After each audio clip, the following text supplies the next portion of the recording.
बच्चों, इस वीडियो में प्रस्तुत है कक्षा 6 का हिंदी साहित्य का पुस्तक भाषा मंजरी का अध्याय यानी कि पाठ 1।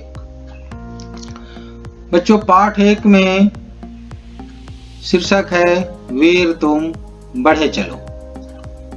वीर तुम बढ़े चलो एक प्रयाण गीत है। बच्चों, प्रयाण का अर्थ होता है कुछ करना, आगे बढ़ना। जब सैनिक अभियान के समय युद्ध के लिए कुछ करते हैं तब वे समूह में जोश भरने के लिए ऐसे गीत गाते हैं। युद्ध भूमि की ओर प्रस्थान के समय या किसी प्रकार के संघर्ष के लिए आगे बढ़ने के समय यह गीत मिलकर गाया जाता है। बच्चों, इस गीत या कविता के कवि हैं द्वारिका प्रसाद माहेश्वरी। बच्चों, इनका जन्म 1 दिसंबर 1916 ईस्वी को उत्तर प्रदेश के आगरा जिला के रोहट्टा गांव में हुआ था। ये आगरा में इनकी शिक्षा पूरी हुई और शिक्षा पूरा होने के बाद इन्होंने शिक्षा विभाग में नौकरी की। कई शहरों में सेवाएं दी और 1978 में सेवानिवृत्त होने के बाद अपने पैतृक गांव आ गए। 1981 में आलोक नगर में आकर ये बस गए। आपका लेखन कार्य विद्यार्थी जीवन से ही शुरू हो गया था, लेकिन सेवानिवृत्त होने पर और अधिक साहित्य सृजन आपने किया। बच्चों, बाल साहित्य में इनको विशेष महारत हासिल थी। आपको बता दें कि हम सब सुमन एक उपवन के भी इनकी ही रचना है। बच्चों, इनकी प्रमुख रचनाएं क्रौंचवध, सत्य की जीत जो कि एक खंड काव्य है, दीपक, गीत गंगा आदि है। बच्चों, इन्होंने अपनी आत्मकथा सीधी राह चलता रहा अपनी मृत्यु से केवल 2 घंटे पहले ही पूरा की थी। इस आत्मकथा के पूरे होने के 2 घंटे पश्चात ही 29 अगस्त 1998 को हालत बिगड़ने के कारण इनकी निधन हो गई। बच्चों, जैसा कि आपने जाना, वीर तुम बढ़े चलो एक प्रयाण गीत है और इस गीत को पूरे जोश के साथ गाना है, इसे समूह में गाना है। तो आइए हम सबसे पहले इसे गाते हैं और इसके बाद इसके शाब्दिक अर्थ को समझेंगे और इसके मूल भाव को समझेंगे। तो शुरू करते हैं बच्चों। वीर तुम बढ़े चलो, धीर तुम बढ़े चलो, वीर तुम बढ़े चलो, धीर तुम बढ़े चलो। हाथ में ध्वजा रहे, बाल दल सजा रहे, ध्वज कभी झुके नहीं, दल कभी रुके नहीं। वीर तुम बढ़े चलो, धीर तुम बढ़े चलो। सामने पहाड़ हो, सिंह की दहाड़ हो, तुम निडर डरो नहीं, तुम निडर डटो वहीं। वीर तुम बढ़े चलो, धीर तुम बढ़े चलो। मेघ गरजते रहे, मेघ बरसते रहे, बिजलियां तड़क उठे, बिजलियां तड़क उठे। वीर तुम बढ़े चलो, धीर तुम बढ़े चलो। प्रात हो कि रात हो, संग हो न साथ हो, सूर्य से बढ़े चलो, चंद्र से बढ़े चलो। वीर तुम बढ़े चलो, धीर तुम बढ़े चलो। एक ध्वज लिए हुए, एक प्रण किए हुए, मातृभूमि के लिए, पितृभूमि के लिए। वीर तुम बढ़े चलो, धीर तुम बढ़े चलो, वीर तुम बढ़े चलो, धीर तुम बढ़े चलो।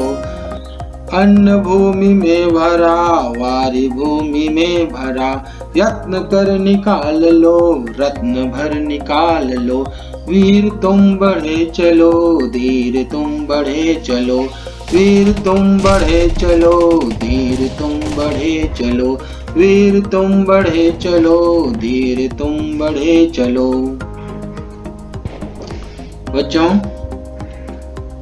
वीर उन्हें कहते हैं जो संकट से नहीं घबराते, संकटों का सामना हिम्मत के साथ करते हैं, वे वीर पुरुष कहलाते हैं। तो कवि कहता है बच्चों कि आप वीर हैं और धीर भी हैं। धीर मतलब धीरज धारण करने वाले हैं, घबराते नहीं हैं कि अब क्या होगा। जोश भरने के लिए और राष्ट्रभक्ति के लिए हमारे हाथों में हमेशा ध्वजा रहना चाहिए और आप बालकों का दल हमेशा झंडा लेकर तैयार रहना चाहिए और ये ध्वज कभी झुकना नहीं चाहिए। और जो हमारा दल है और जो दल आगे बढ़ रहा है वो दल कभी रुकना नहीं चाहिए। बच्चों, यहाँ पहाड़, सिंह की दहाड़, कड़कती हुई बिजलियां, बरसते हुए मेघ, तड़कती हुई बिजलियां आदि उपमा दी गई है। ये बाधाओं को बतलाती है, ये संकट को बतलाती है। तो कवि कहते हैं कि आपके सामने पहाड़ आ जाए, यानी कि आपको समझ में नहीं आए कि आगे हम क्या करें, और सिंह दहाड़ रहा हो मतलब मौत का भी भय हो सामने, लेकिन आप कौन हो? आप निडर हो, आप मत डरो, आप निडर हो, इसलिए वहां डटे रहो और रास्ता निकालो। संकट से कैसे पार पाया जाए इसका जुगत लगाओ। तो आप निडर हो, डरो नहीं, आप निडर हो, डटो नहीं। बच्चों, यहाँ कहा गया है कि मेघ गरजते रहे और मेघ बरसते रहे। किसी प्रकार का भी संकट आए जिसमें आप जानते हैं कि बिजलियां कड़कती है और बिजलियां गिरती है और इससे जान जा सकती है। तो अगर हमें देश रक्षा की ओर आगे बढ़ना है, देश की विकास की ओर आगे बढ़ना है, तो लाख तूफान आए, लाख संकट आए, बिजलियां कड़के, बिजलियां तड़के, लेकिन हमें अपने काम को रोकना नहीं है। बच्चों, यहाँ थोड़ा ध्यान दें कि ये शब्द संकटों को बतलाता है। हमारे जीवन में अनेक संकट आते हैं और भय आते हैं और हमारा रास्ता बंद दिखता है। इसलिए यहाँ पहाड़, सिंह की दहाड़, मेघ की गर्जना, बिजलियों का कड़कना और तड़कना बताया गया है। लेकिन वास्तविक जीवन में बच्चों हम इतने जोश में ना आ जाएं कि बिजलियां तड़के और हम मैदान में चले जाएं। ये संकट हैं और जीवन में आने वाली संकटों को हम बिजलियां और पहाड़ और सिंह की दहाड़ समझें और उनका सामना करें। प्रात हो कि रात हो, संग हो न साथ हो, सूर्य से बढ़े चलो, चंद्र से बढ़े चलो। हमें आगे बढ़ने के लिए, विकास करने के लिए नहीं सोचना है कि अभी दिन है या रात है, कोई हमारा साथ दे न दे, हमें आगे बढ़ना है। हमें सूर्य की तरह आगे बढ़ना है, हमें चंद्र की तरह आगे बढ़ना है। आपने देखा है कि सूर्य कभी रुकता नहीं है और चंद्र भी कभी रुकता नहीं है, सदा अपने पथ पर आगे बढ़ता है। ये ध्वज हमारा शान है, हमारे राष्ट्रीय एकता का प्रतीक है। तो ये ध्वज लेकर हम प्रण करते हैं हमारे देश की रक्षा का, हमारे देश के विकास का। ये मातृभूमि है हमारा, ये पितृभूमि है हमारा। मातृभूमि पितृभूमि है इसलिए है कि इसके जल और अन्न खाकर भी हम पलते बढ़ते हैं और इसके गोद में भी हम खेलते पलते बढ़ते हैं और जीवन गुजारते हैं। बच्चों, यहाँ की भूमि में अन्न भरा हुआ है, जल भरा हुआ है, रत्न भरा हुआ है। तो ये कैसे मिलेगा? यत्न करने से मिलेगा, परिश्रम करने से मिलेगा। तो हम मेहनत करके अन्न उपजाएं, मेहनत कर पानी निकालें और रत्न भी हम यहाँ से प्राप्त करें। तो यत्न कर निकाल लो मतलब हमें परिश्रम करना है। तो कवि द्वारिका प्रसाद माहेश्वरी हमें हमेशा आगे बढ़ने के लिए प्रेरित करते हैं। हम निडर हैं, इसलिए हमें डरना नहीं है और जीवन भर संकटों का सामना करते हुए एक वीर पुरुष बने रहना है।